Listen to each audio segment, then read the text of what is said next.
আসসালামু আলাইকুম সবাইকে। আজকে আমরা একটি অনুধাবনমূলক প্রশ্ন নিয়ে আলোচনা করব, যেটা দিনাজপুর বোর্ড 2022 সালে এসেছিল এবং কোশ্চেনটা অনেক সিম্পল, অনেক ইজি। বাট এই টাইপের কোশ্চেনগুলো অনেক বেশি ইম্পর্টেন্ট। মানে এই টাইপের কোশ্চেন তুমি যদি টেস্ট পেপার গাইড যা খুলে দেখবা অনেক অহরহ কোশ্চেন আসছে এই টাইপের। সো আমরা ট্রাই করবো আজকে এই কোশ্চেনটাকে স্টেপ বাই স্টেপ সলভ করার। সো এখানে দেখো বলছে ক্লোরিন আয়ন, এটা কিন্তু একটা আয়ন, তাই না? এই যে ক্লোরিন আয়ন একটি বিজারক, এটা আমাকে ব্যাখ্যা করতে বলছে। তো এইটা ব্যাখ্যা করতে হলে শুরুতে আমাকে প্রথম স্টেপ যেটা বিজারক কি এটা জানতে হবে। তো বিজারক কারা ভাইয়া? যাদের জারণ ঘটে বা যারা ইলেকট্রন ত্যাগ ঘটে। এটা তো আমরা সবাই জানি যে যারা জারণ বিজারণ বিক্রিয়ার সময় ইলেকট্রন ত্যাগ করে তারাই হচ্ছে বিজারক। এটা নিয়ে কারো কোনো সমস্যা নেই।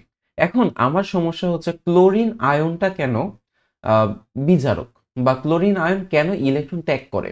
সে তো চাইলে ইলেকট্রন গ্রহণও করতে পারতো, বা গ্রহণ করে না কেন? সে সে কেনই বিজারক হয় বা সে কেন ইলেকট্রন ত্যাগ করে? সো আমরা যদি ক্লোরিন আয়নটা কিভাবে ফর্ম হয়েছে সেটা যদি বুঝি। সো ছিল কি ক্লোরিন, সে একটা ইলেকট্রন ত্যাগ করেছে, তাই সে কি হয়েছে ক্লোরিন আয়ন, মানে প্রশ্নে যা চাওয়া ছিল সেটা। অর্থাৎ ক্লোরিনের ইলেকট্রন ছিল কয়টা ভাই? 17টা। সে আরো একটা ইলেকট্রন গ্রহণ করে 18টা ইলেকট্রন হয়েছে, তাই না? 18টা ইলেকট্রন কিন্তু ক্লোরিন মাইনাস আয়নে। তো 18টা ইলেকট্রন কার ভাইয়া? আমরা কি জানি না? আর্গনের। আর্গন, তাই না? আর্গন কি একটা সুস্থিতিশীল কাঠামো না, বা একটা নিষ্ক্রিয় গ্যাস না? মানে ক্লোরিন মাইনাস আয়ন যেটা আমরা পাবো সেটা প্রোটন তো 17টা, বাট ইলেকট্রন কয়টা হবে? 18টা না? মানে তার ইলেকট্রন বিন্যাস এরকম না, 2s2, 2p6, 3s2, 3p6, এইটা না?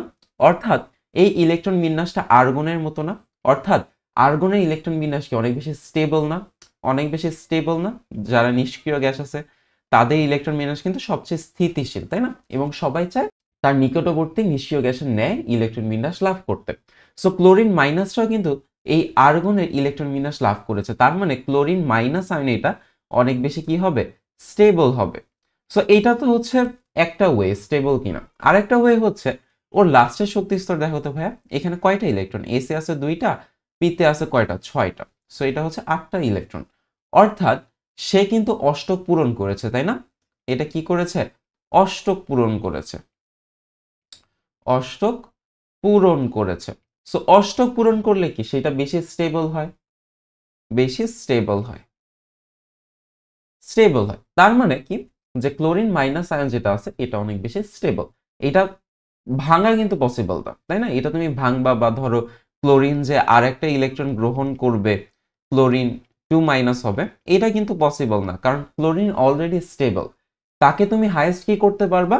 ওকে যে আয়ন আছে আয়ন থেকে তুমি কি করতে পারবা? পরমাণু বানাইতে পারবা। বাট তুমি কিন্তু ক্লোরিন 2 মাইনাস মানে আরো একটা ইলেকট্রন গ্রহণ করাইতে পারবা না। কেন? কারণ অলরেডি ক্লোরিন মাইনাস একটা স্টেবল কাঠামো, তাই না? সো ও আরেকটা ইলেকট্রন কিন্তু গ্রহণ করবে না কখনোই। সে কি করতে পারে? সে যেহেতু আয়ন হয়েছে সে আবার কি হইতে পারে?